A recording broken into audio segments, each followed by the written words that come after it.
الرحمن الرحیم۔ آج میں آپ حضرات کے سامنے بہت ہی قیمتی دعا لے کر حاضر ہوا ہوں۔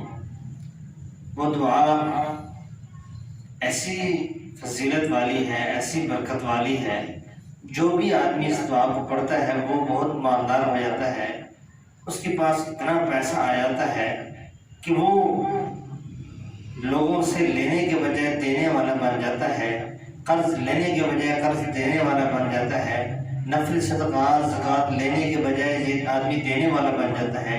اتنا اللہ تعالیٰ اس کی برکت سے مال دیں گے، اپنے اوپر بھی خرچ کرے گا، اپنے رشتہ داروں پر بھی خرچ کرے گا، اپنے پڑوسی پر بھی خرچ کرے گا، اتنا اللہ تعالیٰ مال دیں گے۔ آج چونکہ یہ زمانہ جو ہے مہنگائی کا دور ہے اور ہر آدمی جو ہے وہ قرض کے اندر جکڑا ہوا ہے۔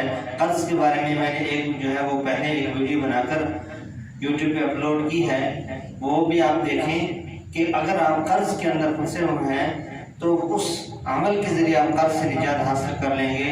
اور یہ جو عمل میں آپ کو سامنے ذکر کر رہا ہوں، یہ جو دعا آپ کو ذکر کر رہا ہوں، آپ کے سامنے پیش کر رہا ہوں، اس کی برکت سے آپ بہت مالدار ہو جائیں گے۔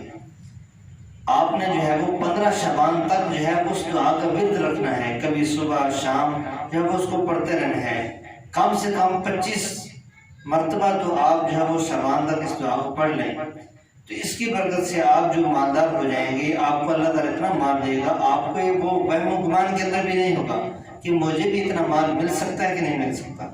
وہ دعا کون سی دعا ہے؟ وہ یہ دعا ہے، اللہم اغفر لی ولوالدی وللمؤمنین والمؤمنات والمسلمین والمسلمات۔ اس کے اندر جو ہے وہ پوری امت کے لیے دعا کی جا رہی ہے۔ جو آدمی دوسروں کے لیے دعا کرتا ہے تو اللہ تعالیٰ وہ دعا پہلے اسی کے حق میں قبول کرتے ہیں، اور فرشتہ جو ہے وہ اس پر آمین کہتا ہے جب آپ پوری امت کے لیے دعائیں کریں گے، اللہم اغفر لی ولوالدی وللمؤمنین والمؤمنات والمسلمین والمسلمات۔ پوری امت کے مومنین اور مومنات، مسلمین اور مسلمات کے لیے جب آپ دعا کریں گے تو اللہ تعالیٰ فرماتے ہیں میں سب سے پہلے اس دعا کو آپ کے حق میں قبول کرتا ہوں، بعد میں دوسرے لوگوں کے حق میں اس کو قبول کروں گا۔ تو اس دعا کی برکت سے اللہ تعالیٰ آپ کو بہت زیادہ مالدار کر دیں گے۔ آپ جو ہے یہ جو میں نیک اعمال آپ کو وقتاً فوقتاً اعمال ذکر کرتا ہوں ویڈیو کے ذریعے، آپ اس پر خود بھی عمل کریں اور اپنے دوستوں کو بھی بتائیں۔